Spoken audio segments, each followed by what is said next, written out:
Les personnes évacuées mardi du camp de Fortune devant le Petit Château auront une place dans un centre d'accueil de fait d'asile. C'est ce qu'a affirmé ce matin sur la VRT Nicole Demore, la secrétaire d'État à l'asile et la migration.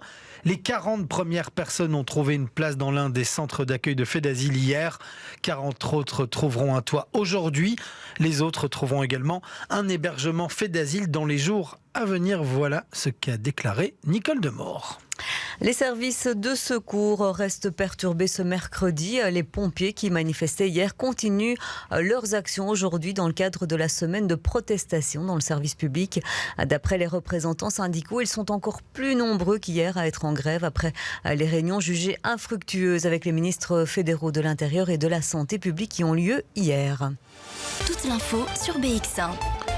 Nous sommes le 8 mars, c'est la journée internationale de lutte pour le droit des femmes et l'égalité des sexes. Il y a de nombreuses actions tout au long de la journée. Ici à Bruxelles, on les passera en revue avec vous, Anaïs Corbin, dans un instant. Mais tout d'abord, et vous vous en êtes sans doute rendu compte si vous avez utilisé les transports en commun aujourd'hui, le réseau de la STIB est fortement perturbé par une grève des travailleuses. Oui, le réseau des transports bruxellois est perturbé effectivement en raison d'actions syndicales pour la défense des droits des femmes. Mais l'ensemble des lignes circulent à fréquence réduite, comme vous avez peut-être pu le remarquer si vous avez pris les transports ce matin. On écoute Cindy Arens, porte-parole de la STIB.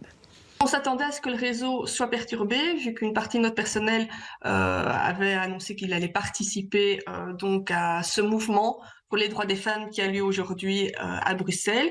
Toutes les lignes circulent, bon, au métro excepté la ligne 2, mais vu que son itinéraire est replié entièrement par la ligne 6, ça signifie que toutes les stations sont desservies et toutes les lignes de bus et toutes les lignes de tram circulent. L'objectif qu'on a toujours, c'est de maintenir dans la journée ce qu'on pouvait offrir aux voyageurs le matin. Donc c'est de maintenir les fréquences qui sont en cours ici pour l'instant et de maintenir les lignes qui sont en service. Donc ici, de garder toutes les lignes en service jusqu'au bout de la journée. C'est notre objectif.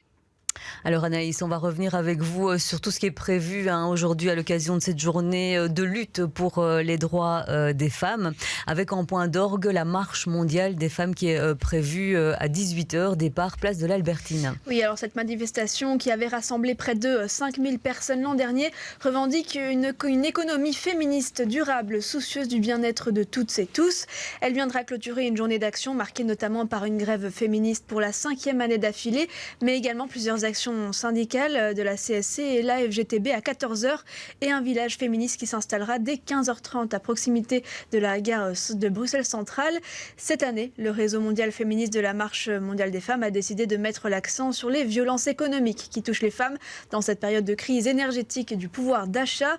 La manifestation nationale revendique aussi davantage de financement pour des services publics de qualité et davantage de services d'accueil des enfants et de personnes en situation de dépendance.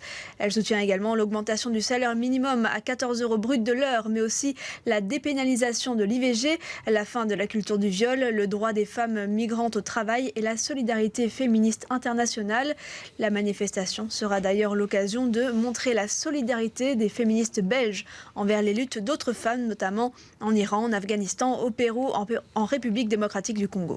Voilà, et à côté de cette marche mondiale, d'autres actions sont organisées au cours de la journée. Oui, des activités comme des débats, des expositions, des ateliers, des projections cinéma ou encore des conférences pour parler des droits des femmes dans toute leur diversité. Des piquets de grève sont prévus en ce moment à l'ULB, à l'IEX, à Zaventem, à la place du Congrès, à l'association Free Clinic. Les Merveilleuses et le Front des Mères font aussi une action de grève au tribunal des familles pour dénoncer les violences institutionnelles et judiciaires. Ce matin, s'était lancée aussi une tournée à vélo des lieux bruxellois de lutte féministe depuis l'avenue de la Joyeuse. Un rendez-vous est également donné par le collectif des femmes iraniennes de 13h à 15h devant l'ambassade d'Iran, en solidarité avec les femmes et personnes LGBTQIA+, en luttant pour le renversement révolutionnaire de la République islamique. Et puis à 16h30, un rassemblement est prévu devant le commissariat de la rue Royale à Bruxelles pour demander justice pour Sourour, cette femme morte le 12 janvier dernier dans les locaux du commissariat.